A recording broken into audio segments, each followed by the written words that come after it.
Alexander Chin had everything money could buy. At 32, he commanded a tech empire worth billions, lived in a penthouse that touched the clouds, and could have anything delivered to his door within minutes. Yet as he stood by his floor-to-ceiling windows overlooking Manhattan, he felt the familiar emptiness that no acquisition could fill. His mother's voice echoed in his head from their last conversation before she passed. "Alex, you've built walls so high that you've forgotten what it's like to see someone's true heart. Not everyone wants something from you. Some people are just good." He'd scoffed at the time. In his world, everyone had an angle. Business partners smiled while plotting his downfall. Women dated his bank account, not him. Even his own uncle had tried to embezzle from the company. Trust was a luxury he couldn't afford. That's when Maria Santos entered his life. She'd come through the most prestigious housekeeping agency in New York, with impeccable references and a quiet dignity that set her apart from the dozens of applicants he'd interviewed. At 27, she carried herself with a grace that seemed at odds with the weariness in her dark eyes. "I need this job, Mr. Chin," she'd said simply during the interview. "I'm a single mother. My daughter Emma is 3. I promise you'll never have reason to doubt my work." There was no sob story, no attempt to manipulate his emotions. Just honest need and a straightforward promise. He'd hired her on the spot, though he told himself it was because of her references, not the flicker of something genuine he thought he'd seen in her eyes. That was 6 months ago. In that time, Maria had been everything she'd promised and more. She arrived at 6 each morning, transformed his sterile penthouse into something resembling a home, and left by 3 to pick up Emma from daycare. She was efficient, invisible when he needed privacy, and maintained professional boundaries without being cold. But it was the small things that caught his attention. The way she'd leave his coffee exactly how he liked it, remembering without being asked that he took it black after 2 p.m. because caffeine with milk upset his stomach in the evening.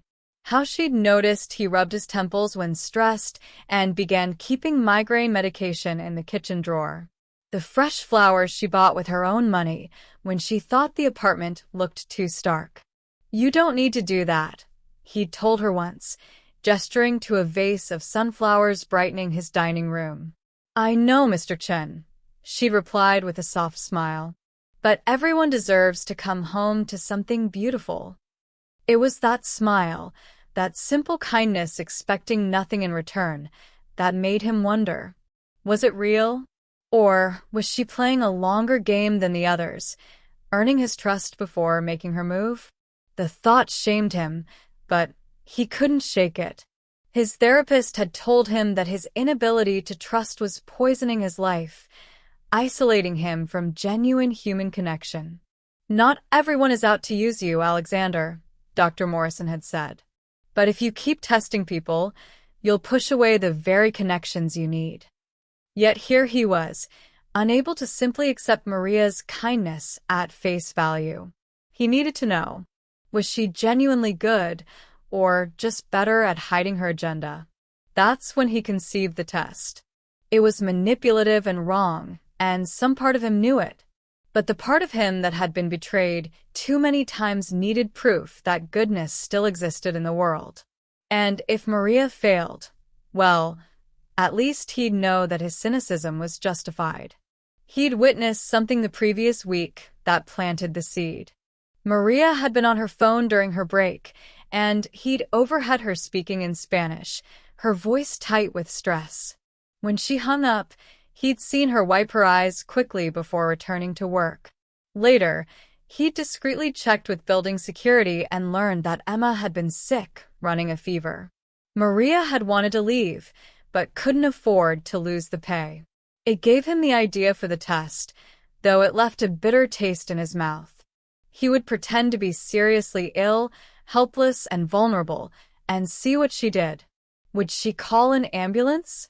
Would she stay with him? Or would she see an opportunity?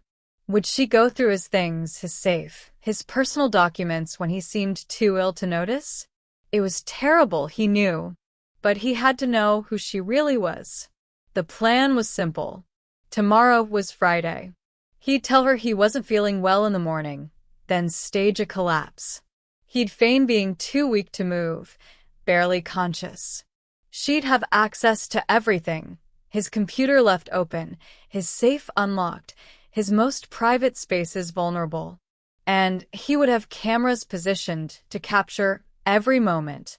Not the regular security cameras she knew about, but hidden ones that would record her choices when she thought no one was watching.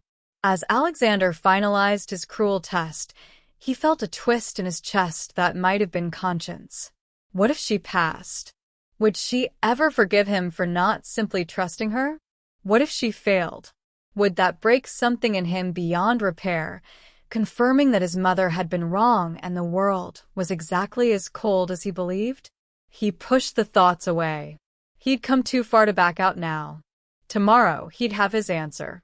Tomorrow, he'd know if Maria Santos was truly the good person she appeared to be, or if she was just another player in a world where everyone wore masks. What Alexander couldn't know, was that Maria had her own secrets. She went home each night not to the nice apartment he imagined, but to a shelter. She'd fled an abusive relationship with nothing but Emma and the clothes on their backs. Every penny she earned went to saving for a security deposit on a small apartment where her daughter could finally have her own room and they'd be safe. She'd never told him because she didn't want pity. She wanted to earn her way through dignity and hard work. And she stayed because in the 6 months she'd worked for Alexander Chin, she'd seen past his cold exterior to the lonely man beneath. She saw how he worked 18-hour days to avoid going to sleep in an empty apartment. She noticed how he never had visitors, how his phone calls were always business, never personal. In her quiet way, she'd been taking care of him not because it was her job, but because she recognized a kindred broken soul trying to survive in a harsh world. Tomorrow, both of their lives would change in ways neither could predict. Tomorrow, Alexander's test would reveal truths he wasn't prepared for, and Maria would face a choice that would define who she really was. The stage was set. The trap was laid. And neither the billionaire nor his maid knew that this test would test them both in ways they'd never imagined. Friday morning arrived with unusual humidity that pressed against the penthouse windows like a held breath. Maria let herself in at precisely 6 a.m. as always, her arms full of grocery bags for the weekly shopping she did for Alexander's household. She moved through the morning routine with practiced efficiency, starting the coffee, checking what needed restocking, wiping down surfaces that gleamed, but she cleaned anyway.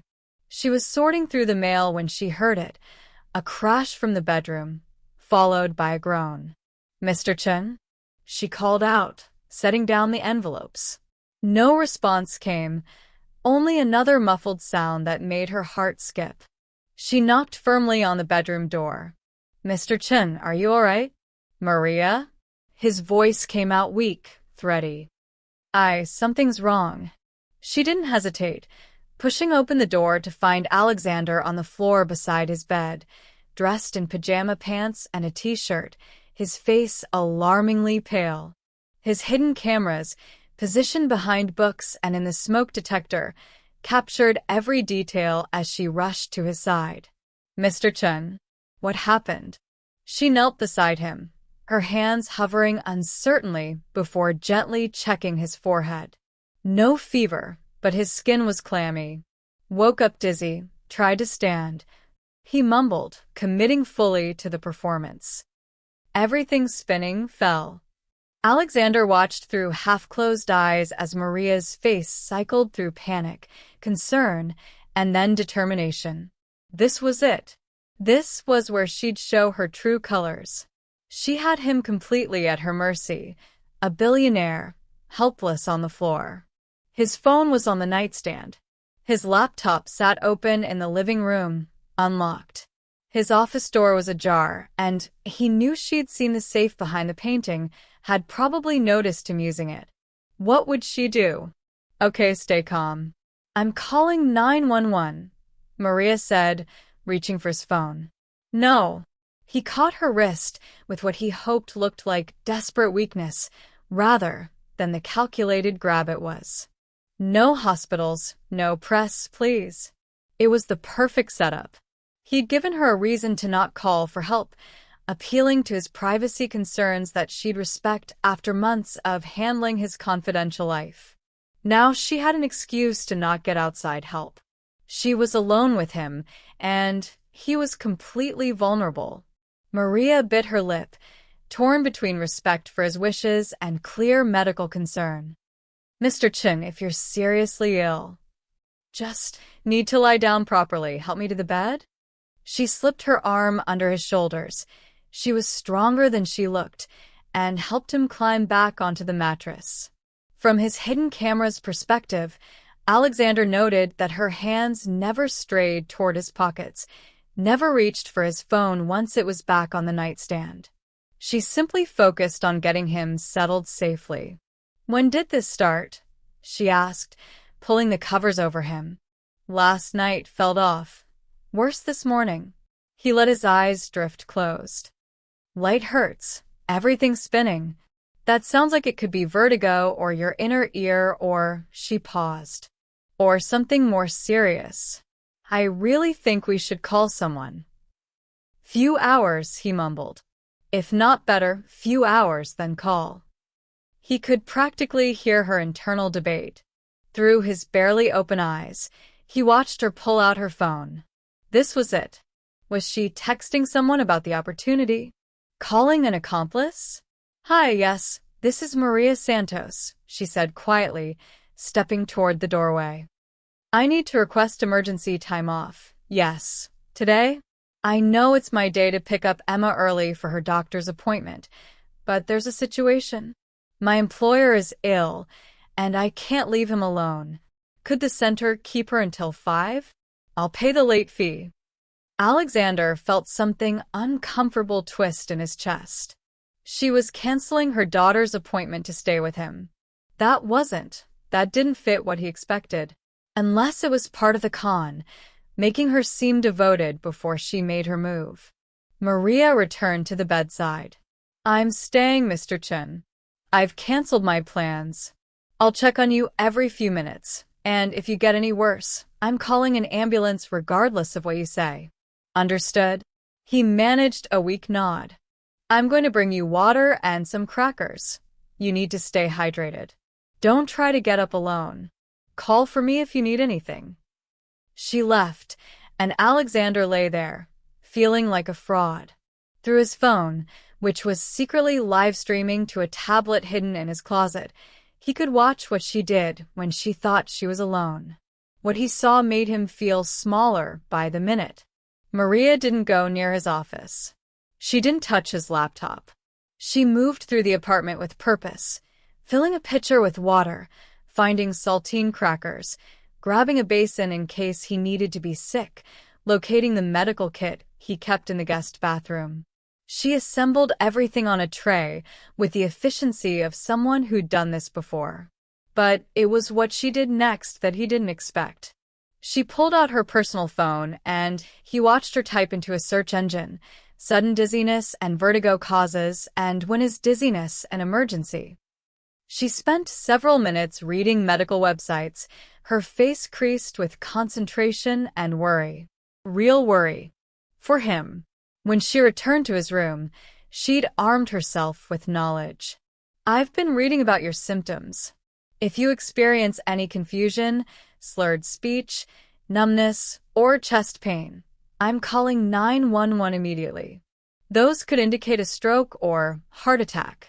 The dizziness and nausea alone could be benign positional vertigo, which is uncomfortable but not dangerous, or it could be related to your inner ear, blood pressure, or medication. When did you last eat? Yesterday, lunch. Another lie. That could be part of it. Low blood sugar can cause dizziness. Can you try a few crackers? She helped him sit up slightly, supporting his shoulders with surprising tenderness. Alexander took the crackers mechanically, playing his part while feeling increasingly wretched about the entire charade. Small sips of water, she instructed. Too much too fast could make you nauseous. The morning crawled by. True to her word, Maria checked on him every 15 minutes. She didn't hover. She gave him space to rest, but she was there, quietly present. He watched through his hidden feeds as she moved through the penthouse, doing her regular work but constantly pausing to glance toward his bedroom door. At one point, she opened his laptop, and his pulse quickened. Here it was, the moment she revealed herself. But she only pulled up his calendar, clearly checking if he had any meetings she needed to cancel. She sent 3 brief emails from his account to his assistant. Mr. Chen is ill today and will not be available. Please reschedule today's appointments. Maria Santos, on behalf of Mr. Chen. Professional. Appropriate. Protecting his privacy and his schedule. She closed the laptop without browsing anything else. The test continued into the afternoon. Alexander maintained his act, occasionally groaning, keeping his eyes closed most of the time, pretending to drift in and out of sleep. Through it all, Maria stayed. She sat in the chair by his window, reading on her phone, but alert to every sound from the bed. Around 3 o'clock, he heard her on the phone again, her voice strained. Emma, Mommy is so sorry, but I can't come get you yet. I know, Bibi, I know you wanted to go to the park. Yes, someone is sick and needs Mommy's help. I'll be there as soon as I can, I promise. Te amo, mi amor. The guilt was suffocating now. She was disappointing her 3-year-old daughter because of his fake illness. What kind of test was this? What was he proving except that he was capable of cruelty? But he'd committed now. He had to see it through. As evening approached, Maria appeared in his doorway again. Mr. Chen, how are you feeling? Little better, he mumbled. Less dizzy. Relief washed over her face. That's good. That's really good. Do you think you could try some soup? You need food. He hadn't thought about that. Of course, she'd try to feed him something more substantial. Maybe. I'll make something gentle. Chicken broth with rice. Easy on the stomach. She disappeared into his kitchen, and he lay there, listening to the sounds of her cooking. The comfort of another person moving through his home, caring for him. When had he last experienced that? His mother, probably. Years ago, before the cancer took her.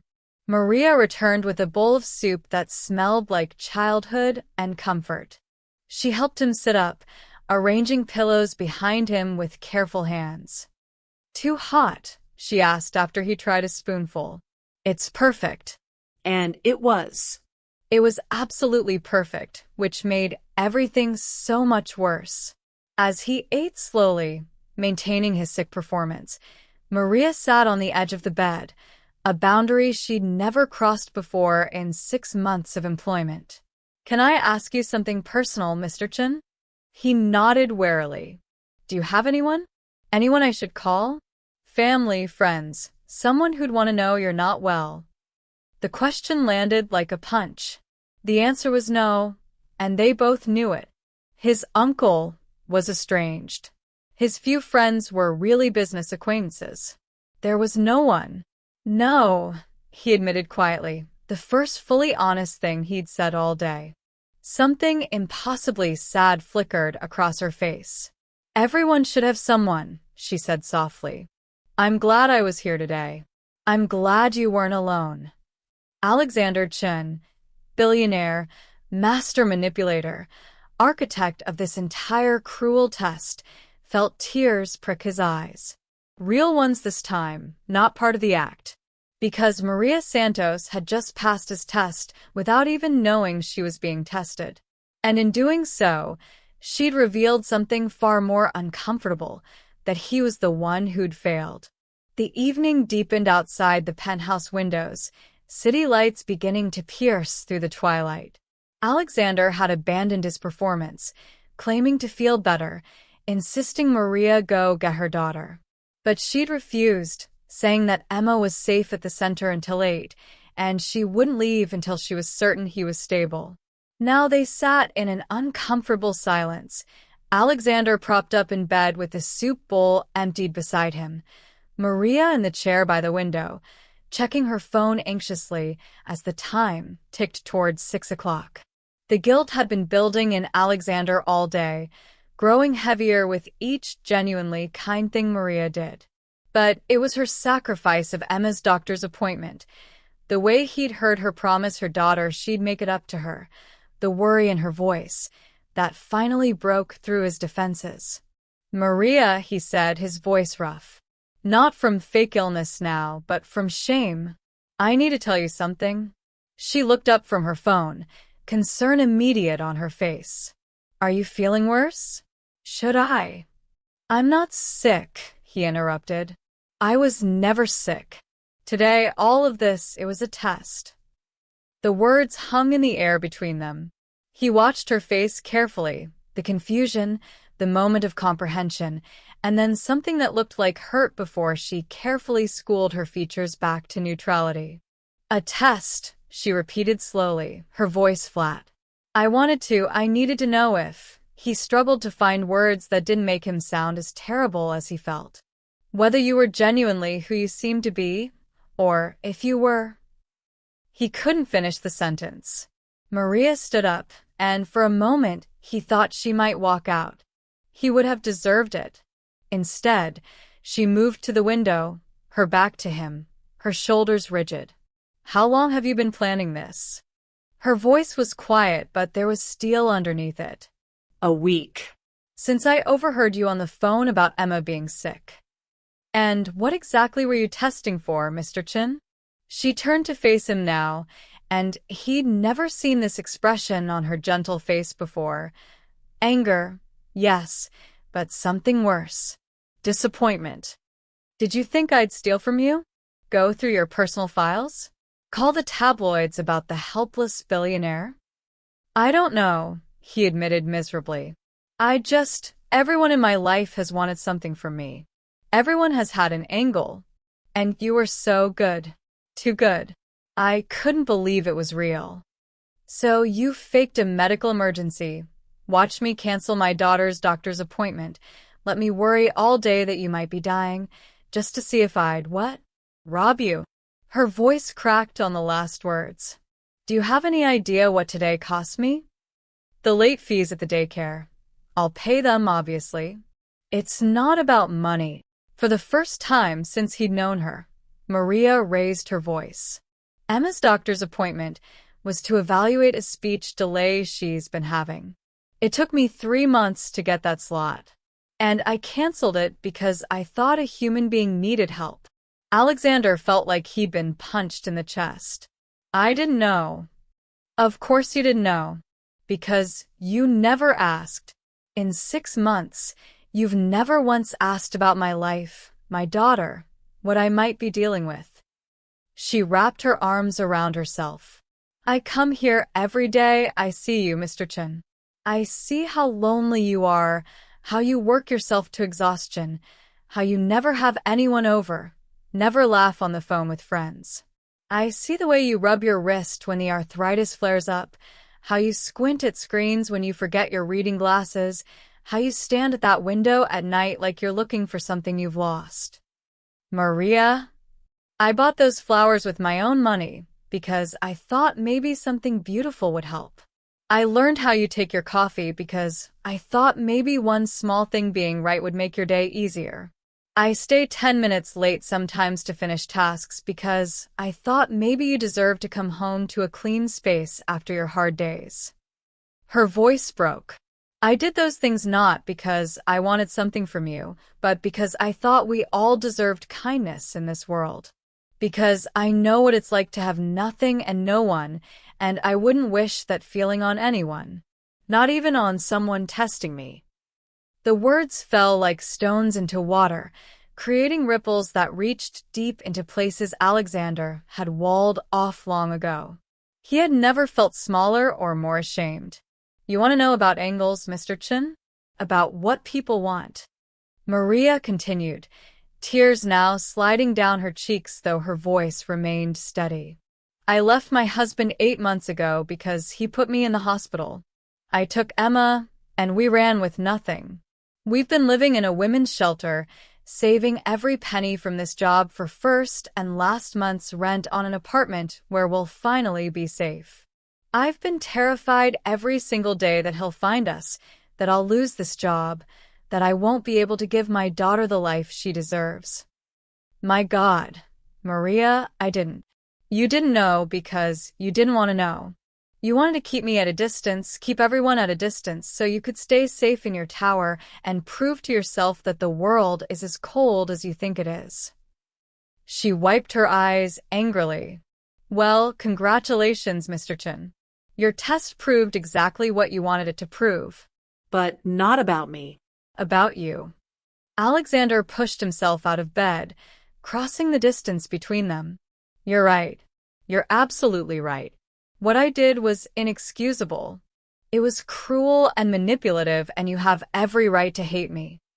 I don't hate you, Maria said quietly, and somehow that was worse than if she had. I feel sorry for you, because you're so desperate to protect yourself from being hurt that you're the one doing the hurting.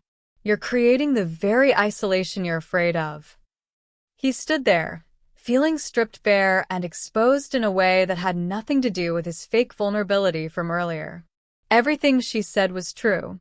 He had orchestrated this test not to discover who she was, but to confirm his own cynical worldview.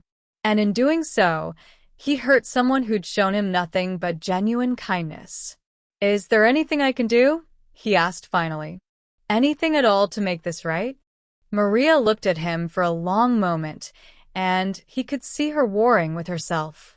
Finally, she spoke. Emma's doctor's appointment. Can you use your connections to get her another one? Soon? I can't wait another 3 months. Consider it done. First thing tomorrow morning. The best pediatric specialist in New York. And the full cost. Covered. Completely. And a bonus. He saw her face harden and quickly corrected. Not a bonus. Back pay. For all the things you've done that went beyond your job description. For the flowers and the extra care and staying late. You should have been compensated for that all along. Mr. Chin. Alexander, he said quietly. If you can possibly bear to call me that after today, please. Just Alexander. She studied his face for a long time. What did you see today, Alexander? In your test? What did your cameras capture? He flinched at the reminder of the hidden surveillance. Of course, she'd figured that part out. They captured exactly what you said. Someone being kind. Someone caring for another person with no expectation of reward. Someone sacrificing for a stranger because it was the right thing to do. He met her eyes. They capture me being wrong about everything. And what will you do with that information? Her question was sharp, probing. Will you fire me to avoid the embarrassment? Will you make my life here so uncomfortable I'll quit? Or will you actually change? It was the question he'd been asking himself all evening. The easy path would be to let her go, to start fresh with someone new who didn't know about this shameful episode. But that would be running away again, wouldn't it? That would be choosing isolation over the difficult work of being better. I'd like the chance to change, he said slowly. To be the kind of person who deserves someone like you in their life. Not as an employee, but as, he struggled for the right word, as someone who matters. Whose life matters. Whose daughter matters. That's going to take more than words. I know. He took a breath. Let me start now. Tell me about Emma. Tell me about the speech delay. Tell me everything I should have been asking about for the past 6 months, but was too closed off to care. Maria's expression softened slightly, though wariness remained. Why now? Because you feel guilty. Yes, he admitted. But also because you were right. I've been so busy protecting myself that I've forgotten how to see people. Really see them. And today, even though I staged everything, even though I was lying the entire time, when you sat with me, when you worried about me, when you made me that soup. His voice caught. It was the first time in years that I felt like someone gave a damn whether I lived or died. Not because of my money or my connections. Just because I was a human being who might be suffering. Everyone deserves that, Maria said simply. But not everyone gets it. I haven't. Not for a long time. And instead of being grateful when someone offered it, I treated it like a con. He moved to his nightstand and pulled out his checkbook. Old-fashioned, but something about this moment demanded it. Here. 3 months' salary. For what I put you through today, for Emma's appointments, for the security deposit on your apartment. No strings. You can quit right now, and I wouldn't blame you. Maria stared at the check he'd written, then slowly took it. This is too much. It's nowhere near enough. He met her eyes. But if you'll stay, if you'll give me a chance to be better, then I promise you this. No more tests. No more manipulation. And if you need to leave early for Emma, if she's sick, if she has an appointment, you leave. Your daughter comes first. Always. You understand that trust isn't rebuilt overnight?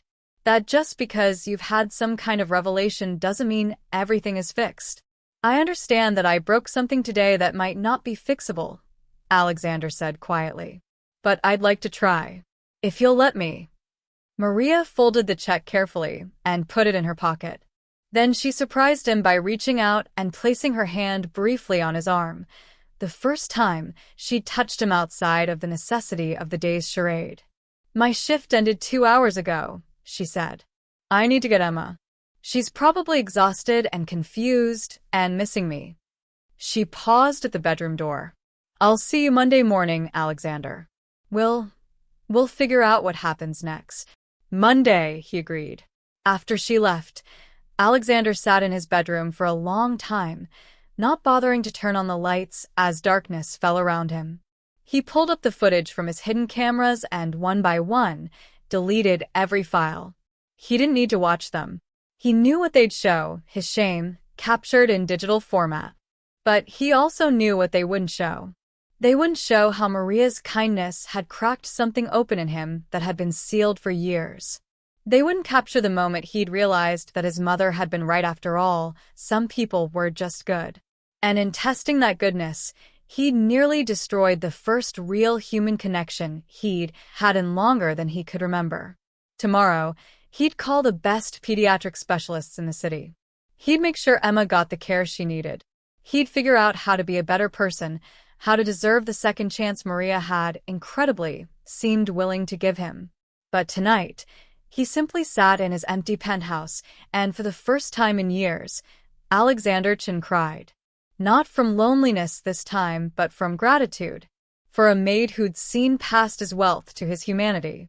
For a woman who'd responded to cruelty with truth.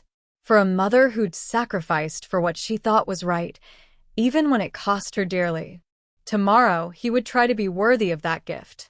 Tonight, he simply sat with the weight of what he'd learned about himself, and about the rare, precious thing it was to be truly seen by another human being. Monday morning arrived with crisp autumn sunshine that made Manhattan sparkle like a promise. Alexander woke at 5, earlier than usual, his stomach twisted with anxiety. Would Maria come back? Or had she spent the weekend realizing that no job was worth working for someone who deceived her so thoroughly? He'd spent the entire weekend taking action. Saturday morning, before the sun was fully up, he'd burned up his network of connections.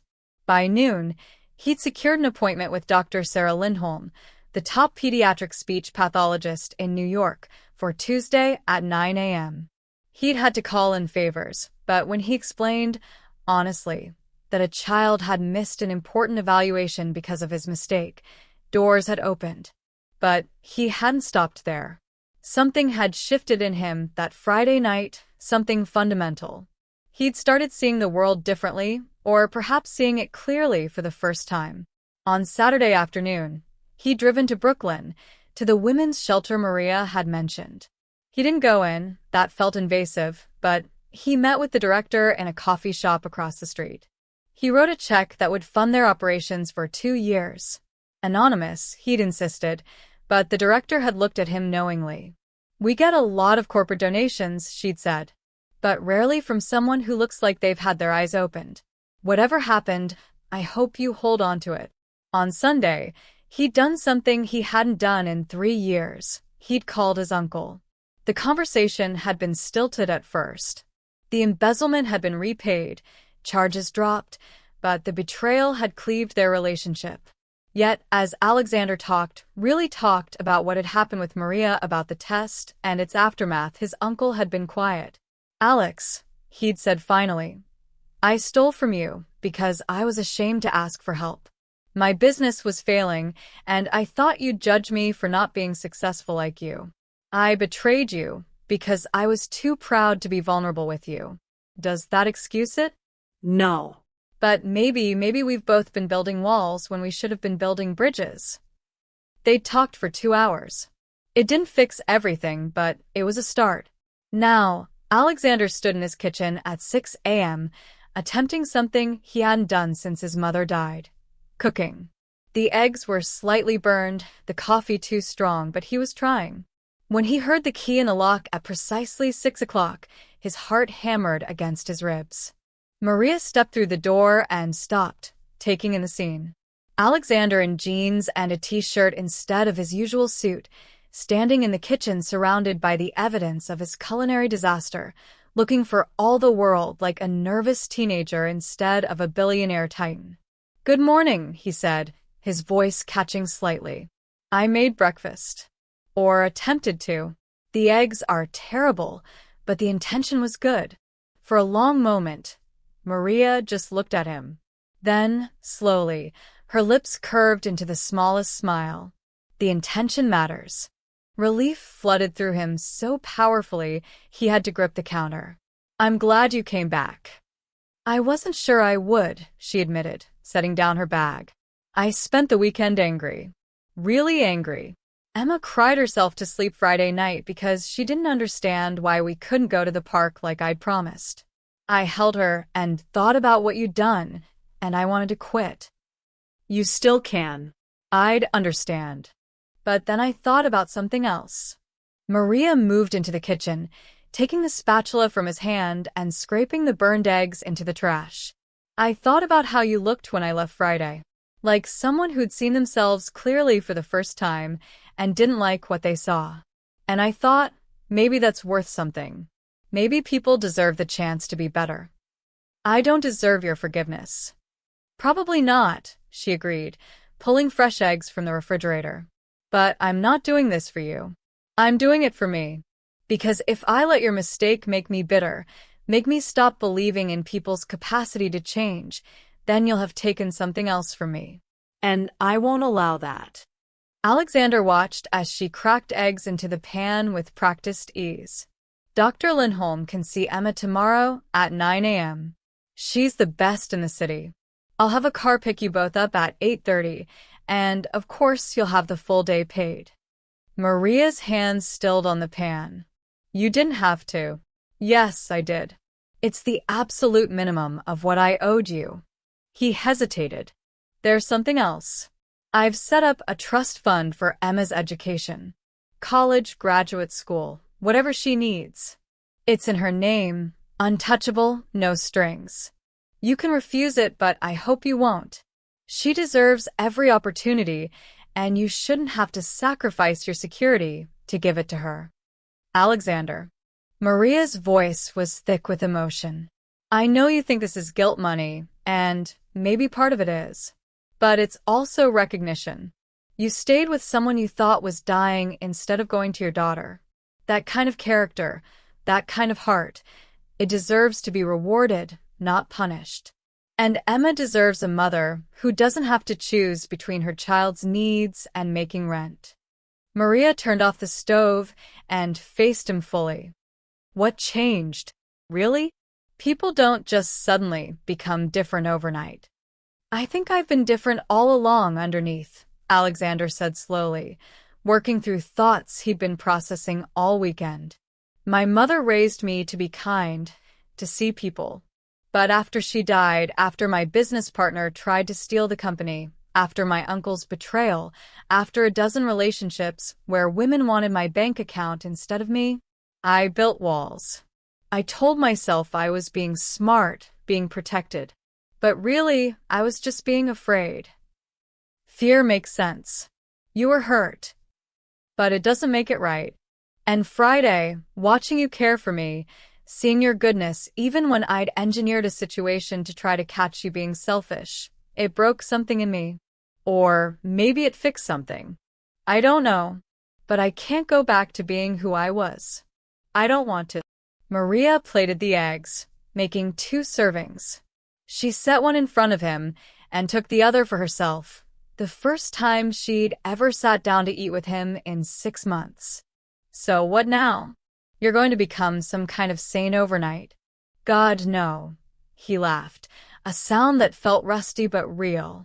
I'm going to screw up. I'm going to be thoughtless and privileged and probably insensitive. But I'm going to try. I'm going to ask about your day. I'm going to remember that you're a person with a life and dreams and struggles. I'm going to do better. They ate in silence for a moment. Then Maria spoke. Emma has a school recital next Friday, 3 p.m. She's playing a flower in their spring pageant. It's early, I know, but they practice for months. I've never asked because it's during work hours, but I'd love to come, Alexander said immediately. If that's okay? If she'd be comfortable with a stranger there? You wouldn't be a stranger. I've told her about my job, about the man I work for who lives in the clouds. Maria smiled slightly. She asked me once if you were lonely up here, all by yourself. I told her sometimes grown-ups are lonely even when they have everything. What else did you tell her? I told her that sometimes people build walls so high they forget how to let anyone in, and that when you meet someone like that, the kindest thing you can do is remind them that there's a door. Alexander felt his throat tighten. That's what you've been doing, isn't it? This whole time. Leaving me breadcrumbs back to humanity. I recognize something in you, Maria admitted. When I first interviewed, when you hired me, you had this look in your eyes. Like you were drowning but too proud to reach for a life raft. I've had that look. When I was with my ex, when I felt so trapped and alone that I couldn't see a way out. Someone helped me then. A nurse at the hospital, after the last time he hit me. She gave me the number for the shelter, told me I deserved better, told me that staying wasn't strength, leaving was. She saved my life. And you thought you might save mine. I thought I might remind you that you had one worth saving. Maria met his eyes. But Alexander, I can't do the work for you. I can't make you trust people or open up or build real connections. That has to come from you. I know. He pushed his empty plate away. I called my uncle this weekend. We talked for the first time in 3 years. How did that go? Badly at first. Then better. We're going to meet for dinner next week. Try to rebuild. He paused. I also made a substantial donation to the shelter you're staying at. The director said it would fund operations for 2 years. I know that doesn't fix what I did, but it helps other women like me. Maria finished softly. Thank you. That means more than you know. They fell into a new routine that morning. Maria did her regular work, but Alexander stayed home from the office, working from his dining room table instead. Around 10, he asked if she wanted coffee, and they took a break together. At lunch, he ordered enough food for both of them, not as an employer to an employee, but as 2 people sharing a meal. They talked. Really talked. Maria told him about Emma, how she loved dinosaurs and refused to wear anything but purple, how she was shy around new people but sang fearlessly when she thought no one was listening. She told him about her life before, About falling in love at 22 with a man who seemed perfect until he wasn't, about the slow escalation of control and criticism, and finally violence. I stayed longer than I should have, she admitted. I kept thinking I could fix him. That if I just loved him enough, tried hard enough, he'd become the man I'd fallen in love with. But that man never existed. He was a mask, and underneath was someone broken in ways I couldn't heal. Leaving must have taken incredible courage. It took Emma almost dying, Maria said bluntly. He threw something during an argument. It missed me and hit her crib. She was crying, and he didn't even check if she was okay. That's when I knew. I could sacrifice myself, but not her. Never her. Alexander listened, and in her story, he heard echoes of his own. Not violence, but the way fear could trap you, the way past hurt could build walls that isolated you from everyone who might care. He told her about his mother, about holding her hand as cancer stole her away by inches, about how she'd made him promise not to let grief make him cold, and how he'd broken that promise almost immediately. She sounds like she was remarkable, Maria said. She would have liked you. She always said you could tell someone's character by how they treated people who couldn't do anything for them. He smiled sadly. I failed that test for years. You passed it without even trying. It's not a test, Maria corrected gently. It's just being human. We take care of each other. That's how we survive. As the afternoon light slanted golden through the windows, Alexander realized something had shifted. The penthouse felt different, not just cleaner or more organized, but alive somehow. And he felt different too. Lighter. Like he'd been carrying a weight he didn't even know was there, and Maria had helped him set it down. I should pick up Emma, Maria said around 2:30, checking her watch. I've been texting her caregiver updates. She gets anxious when routines change. Go, Alexander said immediately. And Maria? Tomorrow, after the doctor's appointment. Why don't you both come by? Just for a bit. I'd like to meet her. If that's okay with you. Maria studied his face for a long moment. She's the most important thing in my life, Alexander. If you're going to be in our lives, even peripherally, you need to understand that. She comes first. Always. I understand.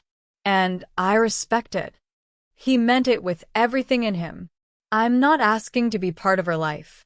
I'm just asking for a chance to say hello to the daughter of someone who's becoming a friend. The word hung in the air. Friend. It felt too small for what was happening between them, but also too large given how badly he'd messed up. But it was honest, and maybe that's what they both needed right now. Honesty, plain and simple. Okay, Maria said finally. We'll stop by tomorrow. Briefly. After she left, Alexander stood at his windows overlooking Manhattan. For years, he'd stood here feeling separate from the city below, isolated in his tower like some modern fairy tale prince. But now he felt connected to Maria's story, to Emma's future, to the possibility that maybe it wasn't too late to become the person his mother had raised him to be. His phone buzzed. A text from his uncle. Reservation made for Wednesday. Looking forward to it. Thanks for reaching out, Alex.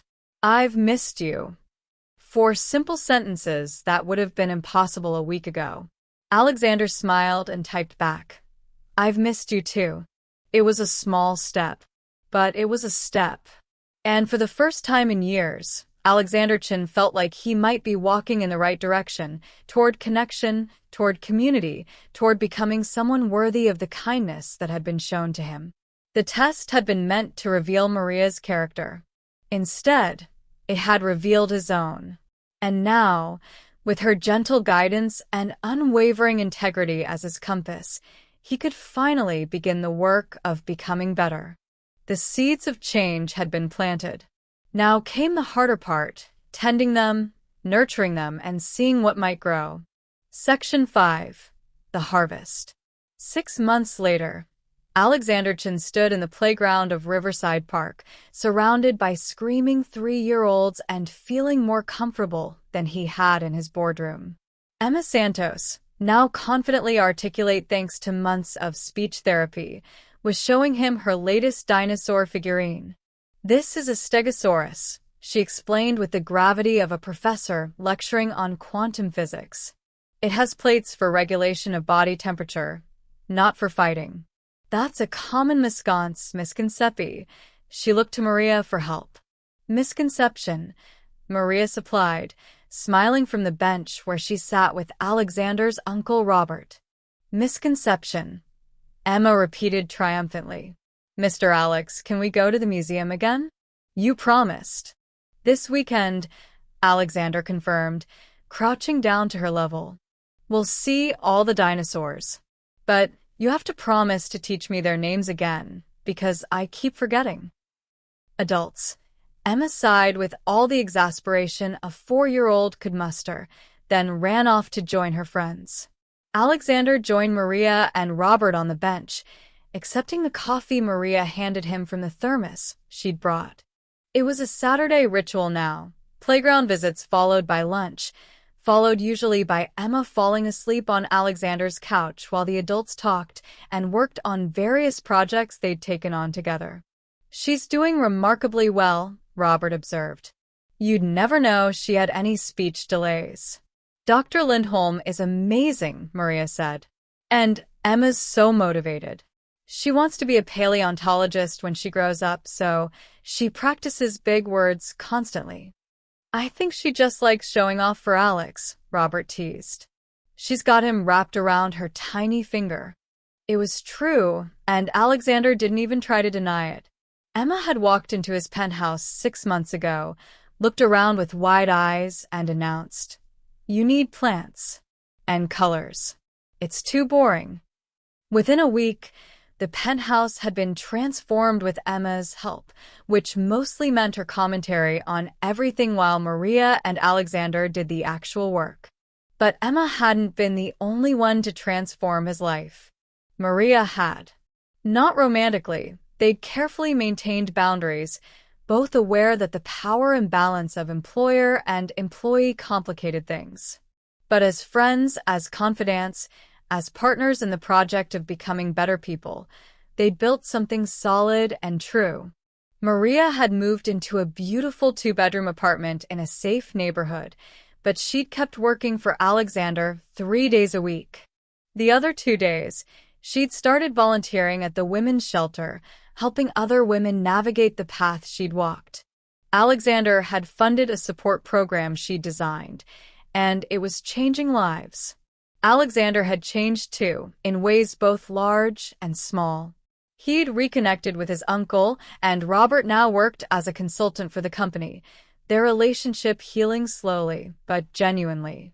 He'd started a foundation focused on supporting single mothers escaping abuse. He'd begun attending therapy regularly, working through the trust issues that had isolated him for so long. But more than the big changes were the small ones. He remembered his employees' names now, asked about their families. He'd started a mentorship program in his company, taking time to guide young professionals. He'd learned to cook, badly but with enthusiasm. He'd made friends, real ones, who valued him for who he was rather than what he could do for them. And through it all, Maria and Emma had been there, a constant reminder of what mattered. "I have something to tell you both," Alexander said now, setting down his coffee. "I've been working on a project, and I wanted you to be the first to know." Maria and Robert turned to him with matching curious expressions. "You know the building where Maria's shelter is located?" He pulled out his phone, showing them architectural plans. The city was going to sell it to developers. "I bought it instead. And I'm converting the top 3 floors into permanent supportive housing for families transitioning out of the shelter. Affordable units with childcare services, job training programs, everything needed to help women rebuild their lives safely." Maria's hand flew to her mouth. "Alexander. It's called the Santos Foundation Building," he continued. Named after someone who taught me that the greatest wealth isn't money, it's the connections we build and the lives we touch. Someone who saw past my walls and reminded me how to be human. Tears streamed down Maria's face. Robert quietly stood and walked toward where Emma was playing, giving them privacy. You didn't have to do this, Maria said through her tears. Yes, I did. You gave me my life back, Maria. You and Emma, you showed me what actually matters. This is just paying that forward. He took her hand, a gesture that had become comfortable between them over months of friendship. I spent so long thinking the world was cold because I'd made myself cold. You thawed me out. You showed me that goodness is real, that people can care without ulterior motives, that trust is possible if you're brave enough to be vulnerable. You did the work yourself, Maria insisted. I just reminded you that you could. You did more than that. You sacrificed for me when I was pretending to be sick. You told me the truth when I needed to hear it. You gave me a second chance when I deserved neither forgiveness nor friendship. You let me into your daughter's life even after I'd betrayed your trust. That's not nothing, Maria. That's everything. They sat in comfortable silence, watching Emma play. After a moment, Maria spoke again. Do you remember what I told you that first day after the test? About how everyone deserves to have someone. I remember. You've become someone for a lot of people now. Your uncle, your employees, the women at the shelter. But Alex, she used his nickname naturally now. Who are you letting be someone for you? It was a gentle question, but it struck deep. He'd been so focused on becoming better, on opening up, on being there for others that he'd still been maintaining certain walls around his own needs. I'm working on it, he admitted. It's still hard. Trusting that people won't leave, won't betray me, won't use my vulnerabilities against me. I know, but you can't pour from an empty cup. You've been so busy taking care of everyone else. When do you let someone take care of you? Before he could answer, Emma came running back, launching herself at Alexander with the confidence of a child who'd never been let down by him.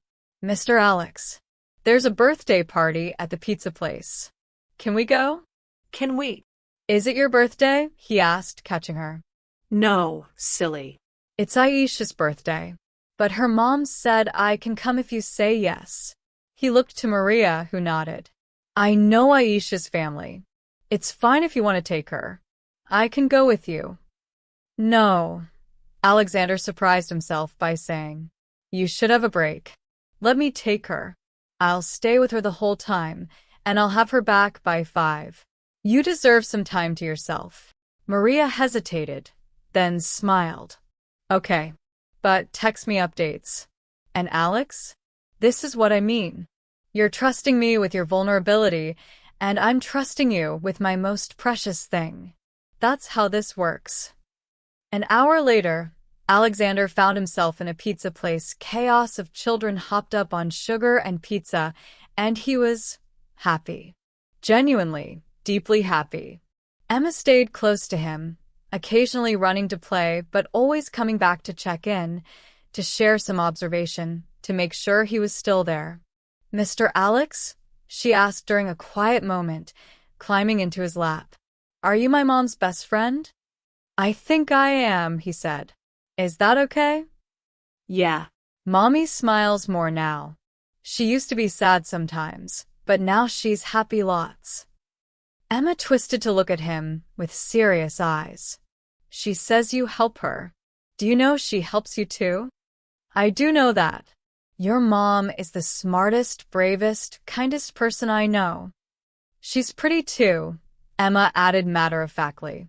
She is, Alexander agreed, feeling something shift in his chest. Do you like her? Like her? Out of the mouths of babes. Alexander felt his face heat. Your mom is very special to me. That's not an answer, Emma said with devastating 4-year-old logic. My friend Aisha's dad likes the teacher, and he gets all weird and smiley. You get like that too sometimes when mommy talks. Maybe I do, Alexander admitted. To a 4-year-old. In a pizza place. But it's complicated. Why? Because your mom works for me, and that makes things tricky. And because she might not feel the same way. And because the most important thing is making sure you and she are safe and happy, and I won't do anything to mess that up. Emma considered this with the seriousness it deserved. Then she patted his cheek. You should tell her. Mommy says that keeping feelings inside makes them grow into worries. Better to let them out. Your mom is very wise. I know, Emma said, then wiggled down to rejoin the party. Alexander sat there, surrounded by chaos, and realized Emma was right. Somewhere in the past 6 months, friendship had deepened into something more. He'd fallen in love with Maria's strength and gentleness, with her capacity for forgiveness, with the way she saw the world with clear eyes that recognized both its cruelty and its beauty. He'd fallen in love with how she called him on his mistakes while believing in his ability to be better. With how she'd let him into her daughter's life with careful trust that he'd worked every day to prove worthy of. But was he ready? Was it fair to her? The power imbalance still existed, even though she was now as much friend as employee. She still depended on him financially, even though he'd made sure she had security beyond his employment. His phone buzzed. A text from Maria. How's it going? Has Emma driven you crazy yet? He snapped a photo of Emma covered in pizza sauce, laughing with her friends, and sent it back with the caption, Perfect chaos. She's amazing, like her mom. The response took a moment. Then, thank you for taking her.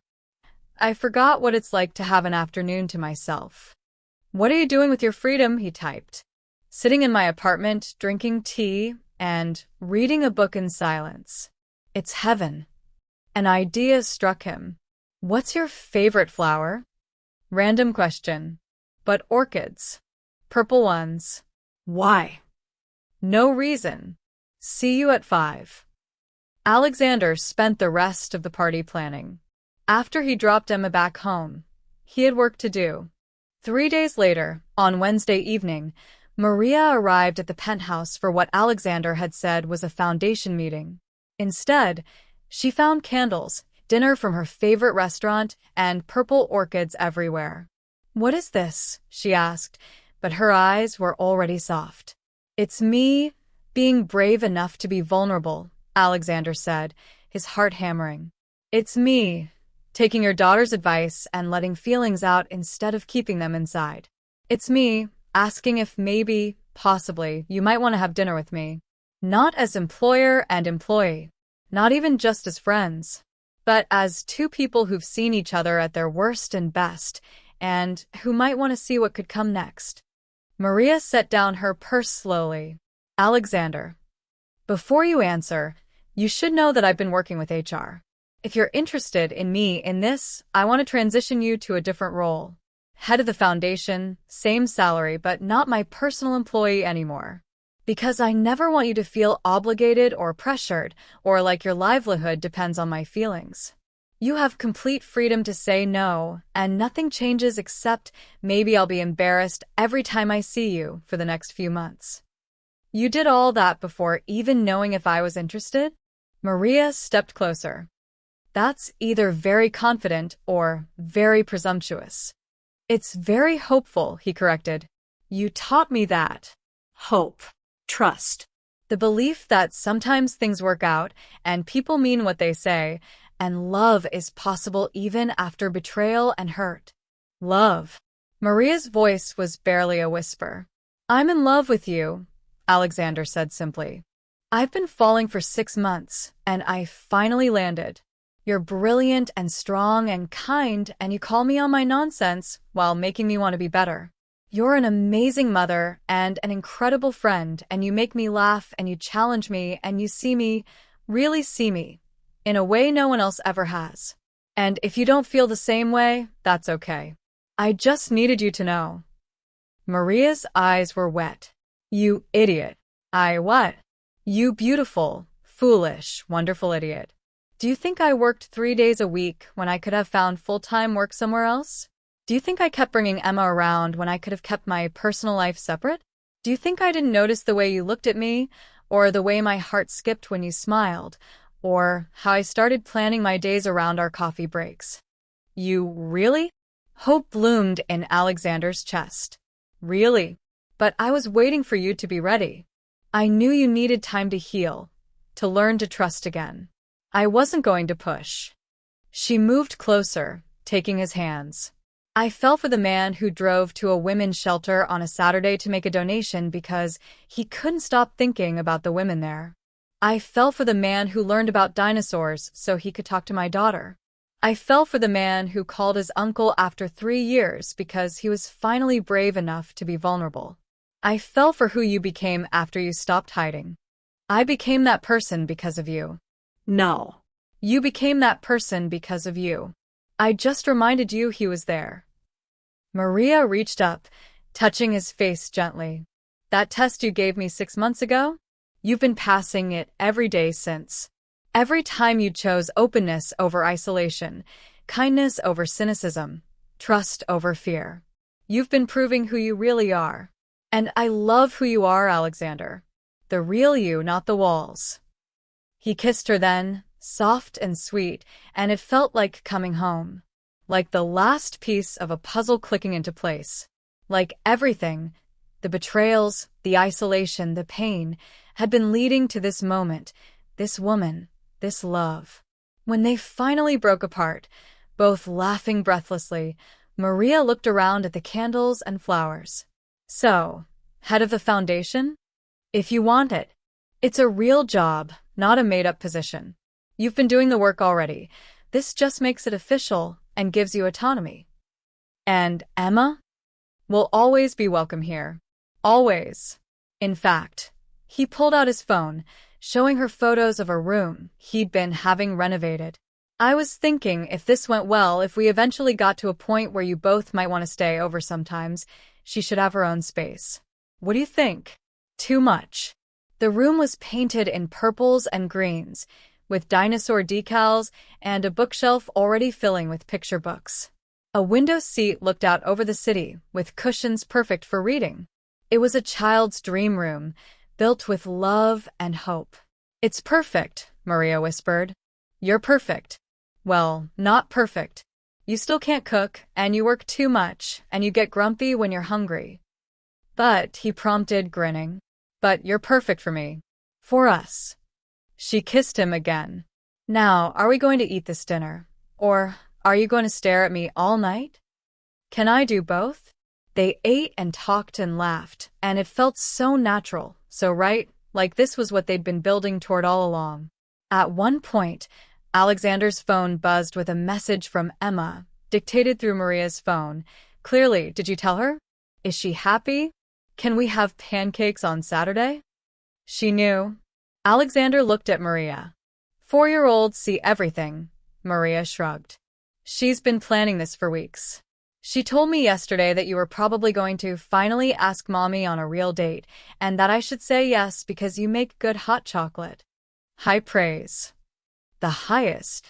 As the evening wound down, as they moved to the couch to sit close and simply be together, Alexander thought about that Friday 6 months ago. How he'd orchestrated a cruel test to prove that goodness was a lie. How he'd been so determined to confirm his cynicism that he'd nearly destroyed the best thing that would ever happen to him. What are you thinking? Maria asked, nestled against his shoulder. That I was so wrong, he admitted. About everything. About the world, about people, about what mattered. I thought wealth was measured in dollars and trust was for fools. But the richest I've ever been is right now, sitting here with you. The smartest thing I ever did was let you prove me wrong. The bravest thing you did was let yourself be proven wrong, Maria corrected. A lot of people double down on cynicism when challenged. You let yourself be changed, because you made it safe to change. You didn't give up on me even when you should have. Everyone deserves a second chance. You taught me that too, you know. After what I went through with my ex, I was scared to trust anyone. I kept everyone at arm's length because I thought that's how I stayed safe. But you showed me that isolation isn't safety, it's just another kind of prison. They sat in comfortable silence, watching the city lights below. Tomorrow, they'd figure out logistics. They'd navigate the transition from employee to foundation head, from friends to partners. They'd take things slow for Emma's sake, making sure she was comfortable with the changes. They'd face challenges and doubts and the normal complications of building a relationship. But tonight was for basking in the simple, profound joy of being seen, being known, and being loved anyway. Alexander's phone lit up with another message, this time from his uncle. Heard you finally made your move. About time. Proud of you, kid. He showed it to Maria, who laughed. Does everyone know? Apparently, I wasn't subtle. Emma, Robert, probably half my office staff if I'm honest. He kissed her temple. I'm not good at hiding things anymore. You broke that skill. Good. You're better transparent. As midnight approached, Maria reluctantly said she needed to go home. Emma had a school event in the morning, and she needed to be there. Can I come? Alexander asked. To the event? You want to watch 18 four-year-olds sing slightly off-key about the seasons? I want to watch Emma sing slightly off-key about the seasons. And I want to be there for you. Both of you. If that's okay. It's more than okay, Maria said, kissing him softly. It's perfect. After she left, Alexander stood at his windows one more time, but this time he didn't feel separate from the city below. He felt connected to Maria, to Emma, to his uncle, to the women at the shelter, to his employees, to the web of relationships he'd spent months carefully building. He thought about the test he'd given Maria, about how it had been designed to reveal her character, but had instead revealed his own. About how the cruelest thing he'd ever done had led, through Maria's grace and Emma's wisdom, to the best thing that had ever happened to him. Thank you, he said softly, though he wasn't sure who he was thanking. Maria, Emma, his mother's memory, the universe, fate, himself for being brave enough to change. All of them. None of them. It didn't matter. What mattered was that a billionaire who'd forgotten how to trust had been taught by a maid who refused to stop believing in goodness. What mattered was that a single mother escaping violence had found safety and partnership. What mattered was that a 4-year-old girl who loved dinosaurs now had 2 adults in her corner instead of 1. What mattered was that sometimes, when you think you're testing someone else, you're really being tested yourself. And if you're very lucky, if you're very brave, if you're blessed with someone patient enough to see past your walls, you pass. Alexander Chun had passed. And his reward wasn't wealth or power or validation. It was love. Real, messy, complicated, beautiful love. And it was worth more than all the billions in the world. 1 year later, the foundation building's ribbon-cutting ceremony was packed with press, donors, and the women whose lives would be changed by the permanent supportive housing. Emma, now 5 and confidently vocal, stood between Alexander and Maria as the mayor gave his speech. This building represents what's possible when privilege meets purpose, the mayor said. When those who have much choose to give not just money, but time, attention, and genuine care to those who need support. The Santos Foundation building will house 50 families transitioning from shelter to stability, providing them with affordable homes, childcare, job training, and community. Alexander looked down at Emma, who was fidgeting in her purple dress, and at Maria, whose hand he held tightly. Next to them stood Robert, Alexander's uncle, who'd become the foundation's operations director. Behind them was Dr. Lindholm, who'd volunteered to provide speech services. Scattered through the crowd were employees from Alexander's company, all of whom had been given paid time off to volunteer with the foundation. This was wealth, Alexander thought. Not the building or the endowment or even the impact, as important as those things were. The wealth was the people, the connections, the community they'd built together. When it was his turn to speak, Alexander kept it brief. A wise woman once told me that everyone deserves to have someone, he said. Someone who cares, someone who sees them, someone who stays. This building is built on that principle. But it's also built on another truth I learned, that sometimes the person who needs someone the most is you. And if you're brave enough to let people in, to trust again after betrayal, to choose hope over cynicism, you might just find that the world is full of more goodness than you ever imagined. He looked at Maria, who smiled up at him with all the love in the world. I tested that goodness once, he continued. I tested it, doubted it, nearly destroyed it. But it held. Because real goodness isn't fragile. Real love isn't easily broken. And real change, the kind that matters, comes not from grand gestures, but from small choices made every day to be better, to be kinder, to be brave enough to be vulnerable. The crowd applauded as they cut the ribbon together. Maria, Alexander, Emma, and the first family who would move into the building. A young mother with twins who'd fled to the shelter 3 months ago. Later, as the party wound down and the press departed, the three of them, Alexander, Maria, and Emma, stood in one of the empty units, looking out over the neighborhood. Are you happy, Mommy? Emma asked. So happy, baby. So happy. Mr. Alex, are you happy? The happiest I've ever been, Alexander confirmed. Good, Emma declared. Because I was worried about you. But you're better now. Out of the mouths of babes, Alexander thought again. I am better now, thanks to you and your mom. And you, Emma added wisely. You had to do the work yourself. Mommy says nobody can change you but you. Your mom is very smart. I know, Emma said, then spotted another child and ran off to play. Maria leaned against Alexander, and he wrapped his arms around her. Can you believe it's been a year? She asked. Best year of my life. Even the hard parts? Especially the hard parts. They proved we're real, that this can weather storms. And there had been storms. Media scrutiny when their relationship became public.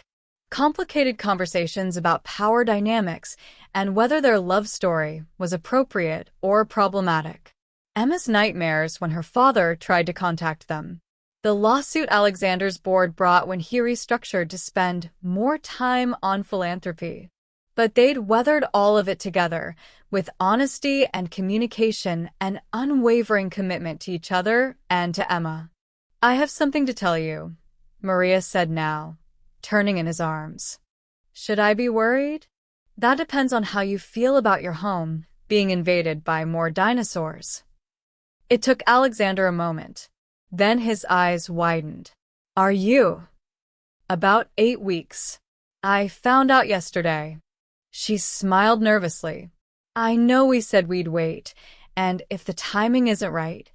He kissed her, deep and joyful, then dropped his knees and pressed his face to her still flat stomach. Hello in there, he whispered.